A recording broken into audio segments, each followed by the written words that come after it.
All right. Thank you for coming, guys. We are going to talk about the databases. And you probably know that databases is something around you all the time. You buy your coffee, you pay for your transport in metro here in Montreal. Everything ends up in database and eventually ends up in database which is responsible for your finance as well. So we are going to talk about a database developed by Google and delivered by Google with a lot of improvements. Let me introduce myself. My name is Gleb Otochkin. I'm working at Google as a cloud advocate for databases. I used to be in military, I used to be in science, and ended up in IT eventually, probably a place where I find a lot of interesting stuff. We had a great panel, how people end up in IT. Yeah, there's different path for everyone. All right, I run a lot. I live in Ottawa, not too far from here, and I run a lot. And on Sunday, I finished my Chicago Marathon. 3:24, that's my goal, and it was good. We're going to start with a short introduction, what we are going to talk about, why we are talking about Postgres and what it is. Then we look under the hood of the database, how we did it, how we solved some problem which enterprise sometimes fit when they try to use open source databases, and how to move there. And we are going to talk about something we call AlloyDB Omni, and it is a special version of AlloyDB which can be used by everyone, even on your laptops. So let's talk about the databases itself. So as I said, the database is really around you all the time. And traditionally, a lot of enterprise, especially big enterprise, for example, Air Canada, right?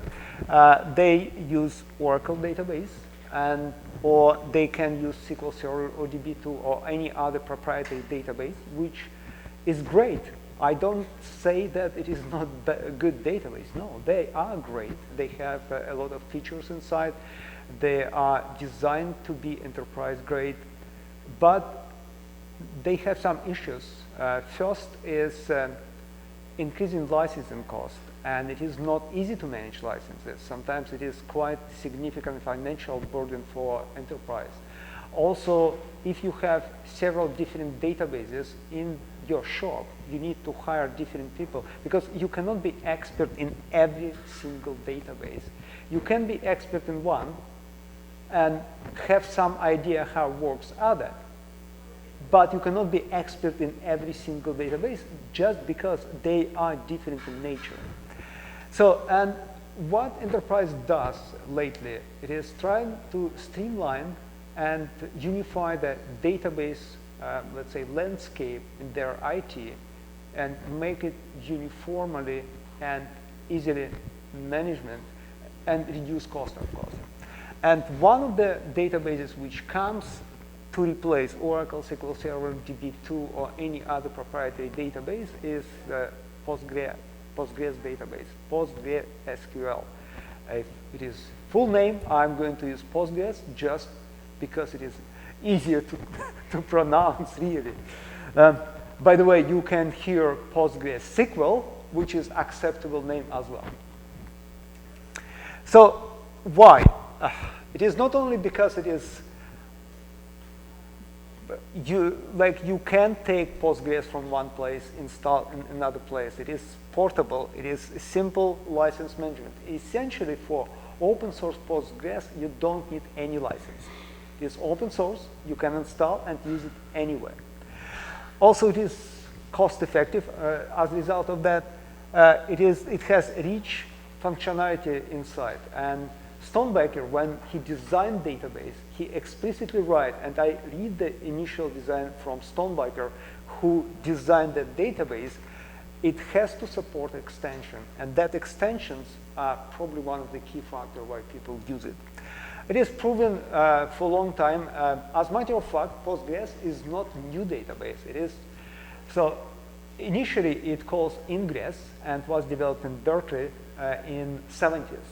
And I used Ingress database by myself. And then in 1986, 1996, it was moved to Postgres and started from version 8.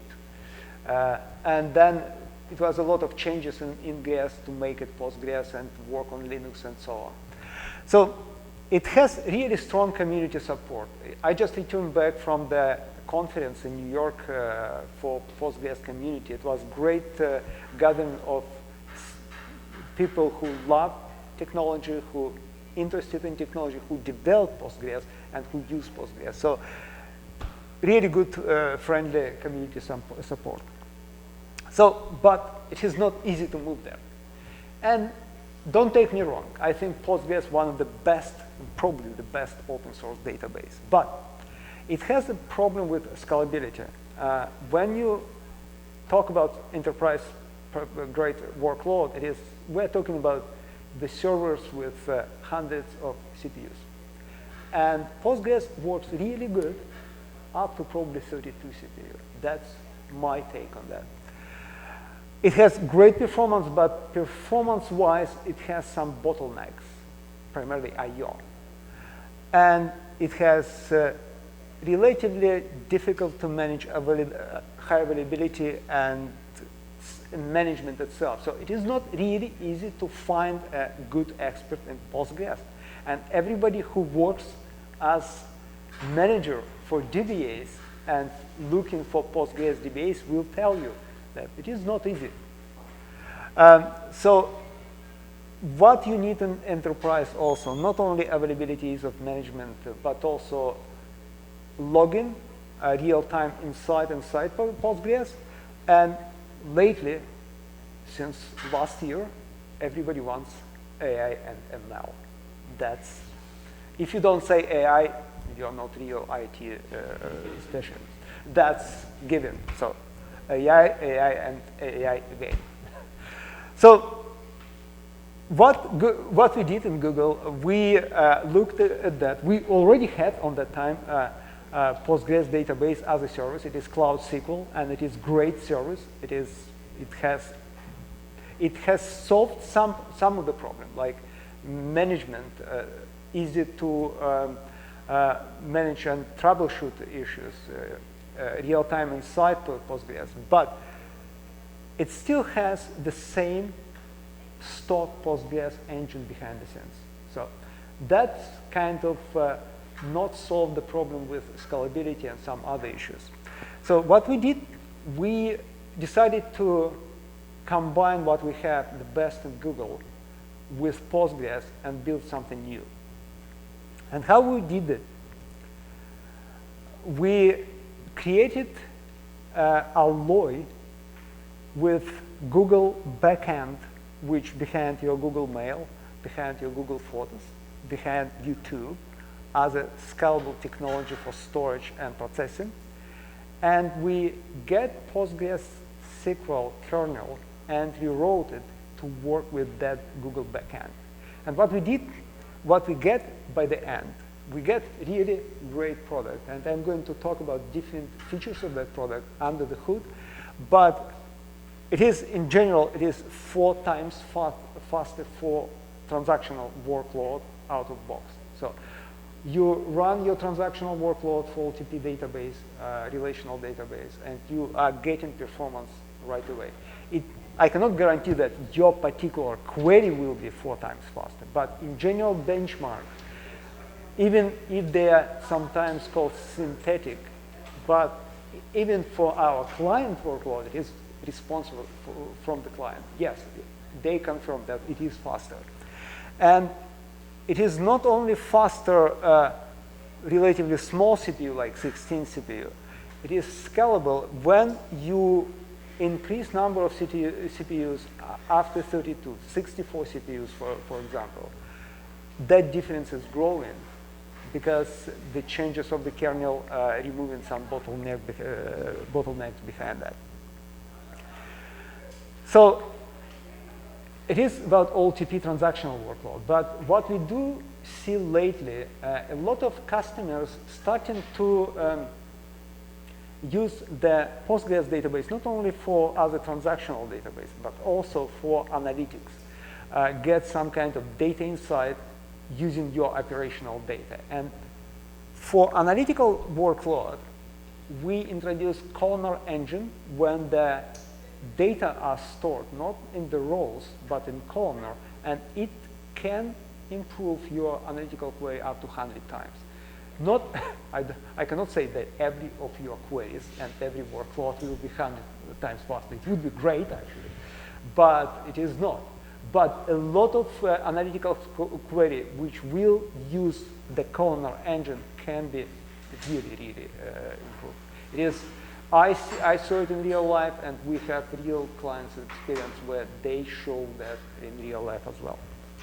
So, small recap, we get a database which performant, highly available, highly scalable, and have a lot of intelligent AI and ML-driven capabilities for management and self-management and helping with any workload. So, and again, it is fully PostgreSQL compatible. You have a code for Postgres database, you use exactly the same code without any changes on AlloyDB. Let's talk about how we did it. The first and probably key difference is we disaggregate compute and storage. In traditional database, you have a server with attached block storage on that. And the server itself has CPU, and you have I/O to the storage through file system, cache, and everything else. So that is how you work. What we did, we get I/O and remove it from the compute, and we put it to storage layer, intelligent storage layer. So what we use behind the scenes, it is Google file system Colossus, which is behind your YouTube, behind your Gmail, behind your photos, behind everything. It is exabytes scalable storage. It can provide any performance you want. And that layer is connected to compute through a set of special services, which is responsible for I/O for your database. Let's talk about a little bit more. So what you have compute nodes for your cluster. And you have primary, failover replica, read pool node, and you have set of intelligent database storage engines. It is a set of services which are responsible. So you write a block to the database. You are not writing block directly to storage system. Your block is changing in your memory, and then you have a service which get that changes in the memory. It is log. Every database has a transaction log. So first you change block in the memory, and that changes is written to transaction log of the database. And the special service is responsible to flush that changes to the disk, right? And we have that service. It takes changes from your transaction log and put it to Google distributed file system. What it gives us, since we separated that storage from compute, we can use exactly the same storage for primary, for failover, and for read pool nodes. It gives us, you save on storage. First, it is money saving. The second, it gives you ability to very quickly create read pool replicas without copying the storage itself. Also, it helps with replication lag for read pool, reducing it to milliseconds. So that's what we did. And let's see why our replication lag is 25 times slower.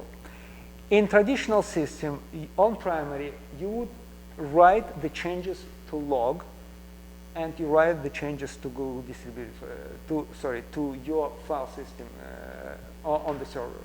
And then the changes from the log will be transferred to the replication side and applied to the storage layer, and then you can read from storage layer. It is how it traditionally works. And by the way, that apply system on Postgres database cannot run multi-threaded. It is one thread. So all the changes will be applied sequentially. In our case, what we do, we have primary, we have log sender, and that log sender is send the message to services. And those services are writing down changes to your Google distribution file system, and also sending that same changes to log receiver on read pool. It means that read replica is not reading anything from here. It is reading directly from log sender and changes only block which are in the buffer cache for that read replica. It doesn't need to change anything here, because it is changed by the primary instance, which is sending to the services. So it is how we improved it. And it reduced, so we offload essentially everything from the compute node to that set of services. So when you have low workload, you, for example, allocate only a couple of the services behind the scenes to write your changes. When you have high I/O required workload of reading tons of data, you just increase number of those services. It is parallel, and it writes faster. So you don't have that bounded I/O as you have, for example, on RDS, in AWS, on any other system, when your I/O is limited by size of the instance and storage. So it is what we did. And if you have a look to the left, the left part, is it left for you? Yes, it is left for you. So you have a system with very high transactional load on primary side, and that system is writing changes on primary, but also sending the changes to replication side. And on replication side, the traditional Postgres has a lag, because those changes has to be applied. And on left side here, it is idle system. We don't have any load on read replica. It is just applying changes. And even in that case, you have about 25x performance improvements on AlloyDB, because we are not writing to the disk on that side. We are writing only to buffer cache of that replica. That's it. And also, if we, for example, on right side, if we apply some read-only load to that particular replica and start analytical workload on replica, we can see even more difference between performance. And also, you know, when you have a lot of workload on your replica, your replication lag starts to grow, because you have to compete for I/O between applying the changes and reading some workload, for example, reporting analytical queries or anything. And that lag is growing. It is unbounded lag. As long as you use that replica, that lag is going to grow. It depends, of course, on workload, how many CPU you have. But and one of the main problems it is because it is single-threaded on stock Postgres, and it cannot really work faster than that. You have to compete for resources. In AlloyDB, since it is offloaded from the server to special services which can work in parallel, it keeps your lag in a very reasonable interval, usually less than 1 second, even for high-loaded systems. So it helps you to use actual replica for in-time reporting about everything, as you use, for example, primary database. And it means you can offload a lot of activity, read-only activity from your primary database to the replica. So also what it means, you can have very fast failover. We just discussed about one of the problems of Postgres, it is high availability. And high availability is, for example, you deploy it in US Central Zone 1, Zone A in Google data center. And by some reason, the primary instance is going down. It could be different reasons. It may not be only zone failure, but also it can be problem with virtual machine. It can be problem with hardware behind that virtual machine. So you need really fast failover. And in our case, since we're using the same storage layer, we don't really need to copy anything. We detach it from one side and attach it to another side. And it happens very, very quickly. Also, you can test it. We implemented just recently, before the next conference, we implemented fault injection API. It means you can call, send API call, and that API call will initiate the failover for your instance to test your application, how you're ready for any kind of disaster. So that is about failover. Also, we have to patch our instance from time to time. We need to apply security patches. We need to apply some changes in the code fixes, and everything else. And it is the same about any cloud provider who provides database managed services. So you have to make a maintenance. In our case, how we do the maintenance. In many cases, what I saw in the field, you have primary and you have HA replica, right? And usually what people do, apply all the changes on HA and then switch over and then you work. IP stays the same, of course, but usually your replica in different zone, it is the same region but different zone. And for example, if your application is running in zone A and your primary in zone A, you have some kind of latency in communication between database. It is network stuff. So if you decide to switch and your primary node in zone B, even that small delay in network communication can cause significant impact in some very high sensitive transactional workloads. So we don't do that. What we do, we create another instance, apply all the changes, and then swap it on primary side.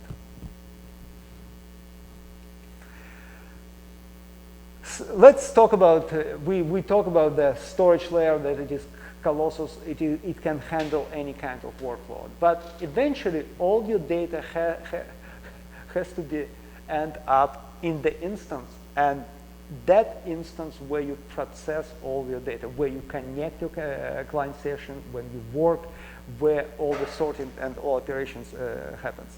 So we have a multi-layered cache system. So of course it is, first it is normal cache for any server. Then, in addition to normal cache, we call it ultra-fast cache. Essentially it is very low latency SSD type storage attached to the instance. It is, of course, ephemeral storage because your data are actually stored in Colossus system. But that ultra-fast cache provides, it is quite intelligent and it knows what data you want to have in that ultra cache.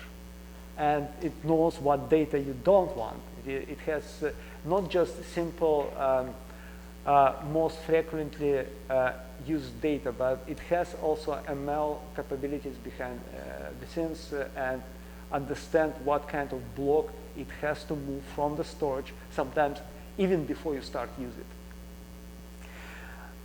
But you have to move that data from the cache to raw format buffer cache in the memory to work with the data. Any data you change in the database, you change it here. It is where every block of the data has to copy it here. But it is not it is not the end. So usually all the data in traditional databases are stored in row level format. What it means, you have a block of the database. It is block page of the database storage. In that block, you store, in case of Postgres, 4 or more rows. That's how Postgres works. And it means 4 entire rows, except some tools data, are stored here. What if you don't want to read entire row? What you don't need to read entire row? For example, your row has 12 columns, but I want analytical query which include only 2 columns. But even I want data only for 2 columns, I still need to read entire table to the memory. Get those 2 columns and then work with them. But what we have columnar projection for the data. So it means the data in memory can stay in 2 different states. Traditional columnar format and traditional row format, and columnar format, where each columnar unit has data for particular table relation, but only for 1 column. It reduces a lot of pressure for logical I/O, CPU, and everything else. We will talk about the columnar projection a little bit more, but it improves the query. So that's several layers how we improve performance. Here the columnar format. It is fully, so the Postgres code doesn't need to be changed. Everything is done on behind the scenes. The planner can understand when the columnar access is better than, for example, your index access to your data. So, and it uses the columnar automatically. Also, when you access data in the column, you use different access to the data itself. It is vectorized type of the data, it calls SIMD, single instruction, multiple data. When for one CPU instruction, you're getting multiple data in one loop. And new stuff is we allow that columnar projection to be spillover to that ultra-fast cache, which if you have huge tables, it helps a lot to use it for big data sets. And we have always expanded the data types of support. Almost all data types are now supported. So let's talk about management. We talk about performance, scalability. The next issue for any enterprise workload, it is management for databases, how we can make it easier. And we have some set of features we call it Autopilot. I would like to call it Copilot, but I think that name is already taken. So we call it Autopilot. And one of Autopilot features is AlloyDB Index Advisor. What it tells you, it automatically analyzes your workload and then provide a report where you can read that particular query can benefit from that particular index. And in that case, improvements of performance for that query will be so many times. And it is up to you if you want to apply that suggestion or not. But it replaces like hours of work when you need to copy your query, run it several times with different indexes, and understand where and what index would be beneficial for that particular query. That's one Autopilot feature. The second is adaptive memory management. What it means, in Postgres, when you use your database, you need to allocate some space for buffer cache. And we discussed the buffer cache where your data is copied and stored in memory where you work with the data. If you allocate buffer cache too small, you're losing performance. If you allocate too big, it means in one point of time, it might be not enough free memory for your server process, which you connect to the database and process all those data. And you can get out of memory error. It means process will be kicked up from the system and you, oh, where is my session? Oh, it is killed automatically. So it is what happens. To avoid that, and memory allocation in Postgres, classic Postgres, is static. So you set up it, write it directly in your configuration file, and then to apply it, you need to restart instance. So in our case, the memory allocation is fully dynamic and will automatically change based on your workload. It means you don't need to think, oh, I need to analyze my workload, I need to change my buffer cache, I need to restart my instance. No, everything is happening on background to provide optimal size for a buffer cache and avoid out-of-memory error. And Postgres use the process we call vacuuming. And vacuuming means when you update any record in Postgres database, you essentially not updating the record. You create a new version of the record, and the old version is marked as not obsolete, but not actual anymore. Let's say, let's put it by this way. So eventually, we need to get rid of those old records. And that process calls vacuuming. And that sometimes it can be kind of nightmare for DBA, especially when you have a lot of activity on your database. The vacuuming process can impact your real workload. It can, if you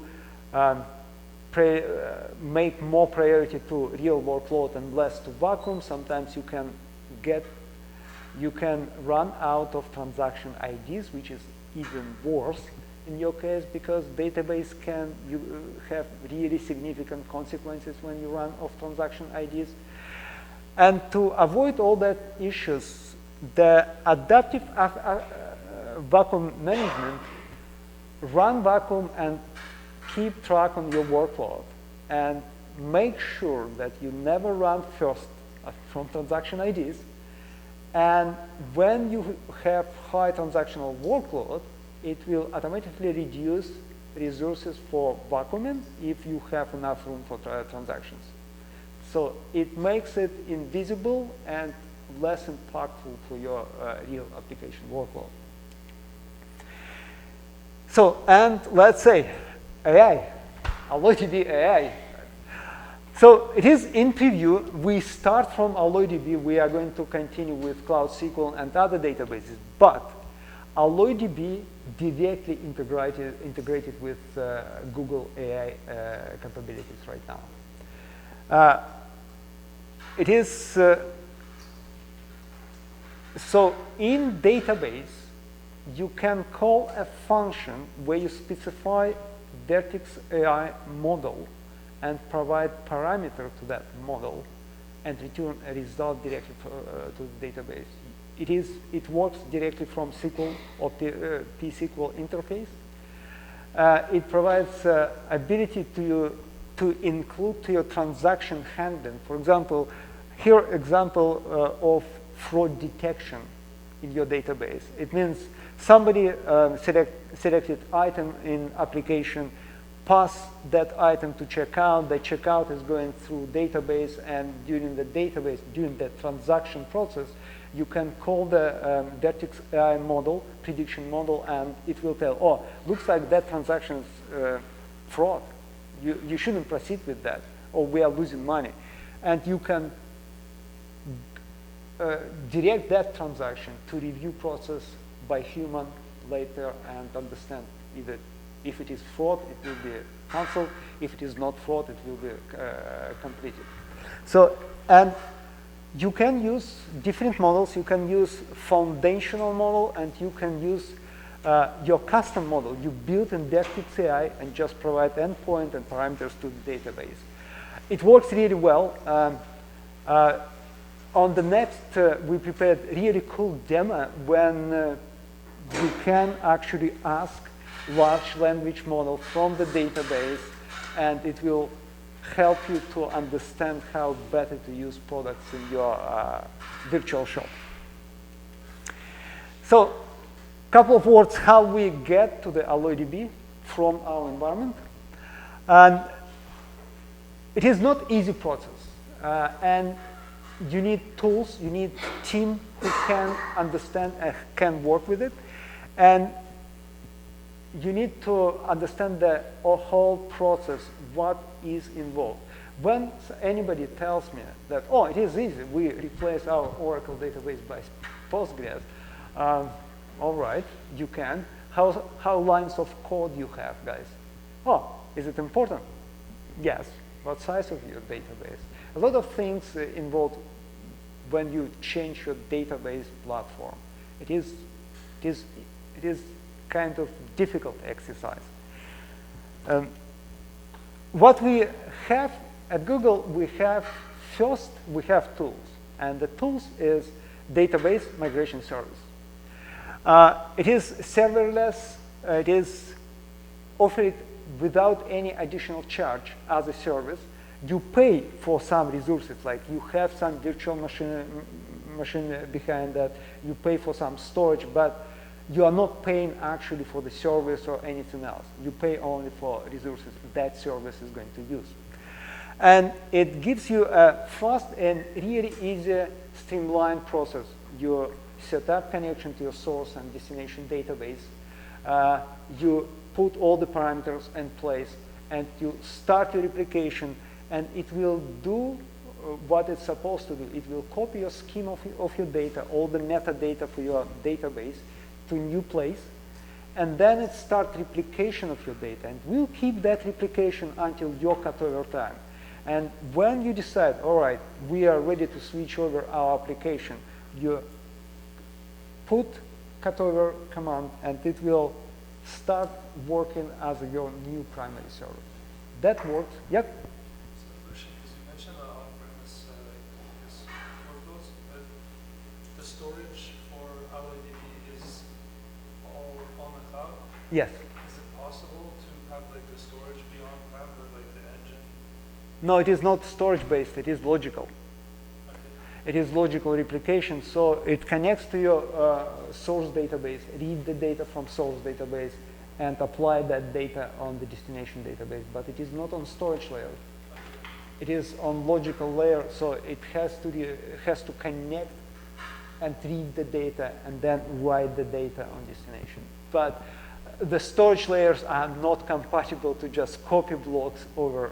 It is different storage layer. You don't have probably Colossus in your data center. But that's one way.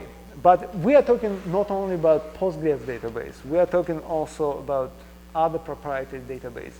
And what we have in GA right now is database migration service, which can migrate your data from Oracle database to Postgres. And it is not only data itself, it can convert your schema from Oracle to Postgres. And when it converts the schema definition, you probably have like 1,000 lines of code written on PL/SQL. And PL/SQL is different from Postgres version of stored procedure SQL. And what we have AI-driven. Yes, it is large language model which is working to convert your Oracle code to Postgres code. And it is in GA already, and we showed a really good demo on the next in San Francisco in August. It was really cool. So it understands the code. It can write really decent code. Of course, in some cases you might incur some errors. Everything can happen, but it writes really good code by itself. Yeah. Any questions? The transformation happens when the code is made. So the transformation happens on the database migration service itself. Okay. Yeah. So it reads the code from the source Oracle database. It translate the code to Postgres version and apply that on destination side. But once the migration service is done, You have to first migrate your schema. It is during the schema migration. And then you start your data migration. And the data migration is the next phase when it essentially creates replication between Oracle and Postgres. Logical replication. Keep it going. So it doesn't mean you have to stop anything on the source side. You can still work in until cutover time. Thank you. Any other questions? All right, let's go forward. So I'm not going to spend too much time here, but it is the general steps you have to go when you migrate your data to another database platform. You decide on your schema, how you migrate your schema, then you decide how to migrate your data, and then you have to test it. You have to test it because performance is going to be different for different queries, and maybe you have to manually tune some queries, remove some indexes, add another indexes. It's a lot of work, but you have to do it. Usually what you do, you use workload replay. You capture workload on your actual system and then convert it to format, and then you replay the same workload on destination system and see how different is performance. And then you synchronize the data. It means ongoing replication until cutover time. And when cutover time comes, all right, we are switching application to new database, then you stop replication, the data are synchronized, and you are starting to work on the system. Usually, it involves quite a lot of work, and we have really good partners like SADA and other PTN or other partners which can help with all the types of migration. If you are interested, guys, see positions in those companies. Probably it may help. And last but not least, not everybody is ready to migrate to the cloud and use AlloyDB, and that's totally understandable. You can have some government institutions which are not ready completely to go to Google Cloud by different reasons. It could be requirements for sovereignty, it could be requirements for latency because application cannot move to the cloud by different reasons. For example, you have IBM Sphere application run on IBM hardware, and you cannot just copy it right away. You need time, but you want essentially to start your migration process out of proprietary database. It could be different reasons. It could be just simple cost cutting or anything else. And a lot of customers ask, how can we start in our data centers? And what we did at Google, we listened, and eventually what we came, okay, guys, if you need to start, we can give you a downloadable version of AlloyDB. It means you can run AlloyDB in your data center on your edge system, for example, your endpoint for your store where your database have to be very close to your application with minimal latency. So that's, if you have that requirements, you can go to Google site and download version of AlloyDB. It doesn't have Colossus implemented, yes, but it has a lot of other stuff. It runs, let's say, anywhere, but I would say anywhere, of course, it is Linux-based. Just make sure we understand that it has some requirements for operation system. But from other points of view, yes, it can run on your laptop, it can run on AWS, it can run on Azure, it can run on Oracle Cloud, it can run in your data center, everywhere. It's highly scalable. And since it has used the same modified kernel from AlloyDB, it doesn't have some bottlenecks regarding some internal procedures, how to write to an operating system, how to write to your transaction log. So it works better with high number of CPU. So when we talk about, like, if you have a system with 64 CPU and have problem with Postgres working on 64 CPU, it may happen. I don't say that it will happen, but it may happen. Then AlloyDB may help with that problem. It delivers very good performance in the same benchmark test we used for AlloyDB. And by the way, you can use, you don't need to believe me to my words. The benchmark approach is published on Google site. You can download the benchmark PDF and run it and compare by yourself. We are not hiding anything. Everything is open.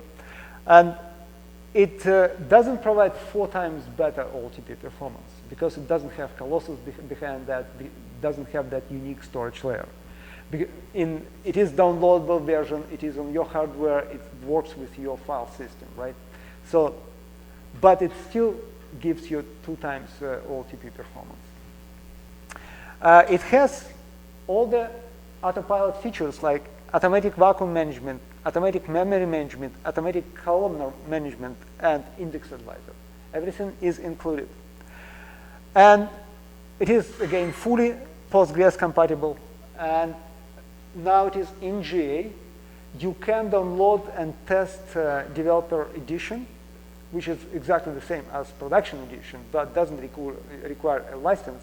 But if you decide to use it in production workload, yes, we have a way how you can purchase licenses and have premium support behind that. Because support for enterprise is not an option, really.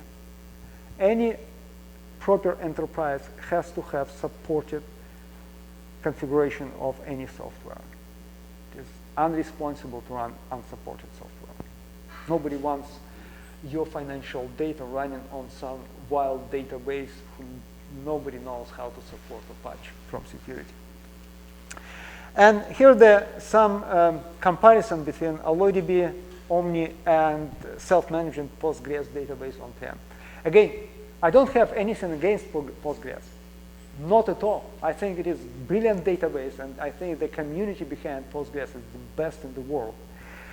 But performance-wise, AlloyDB is faster 4 times, and Omni is faster 2 times. I tested it by myself.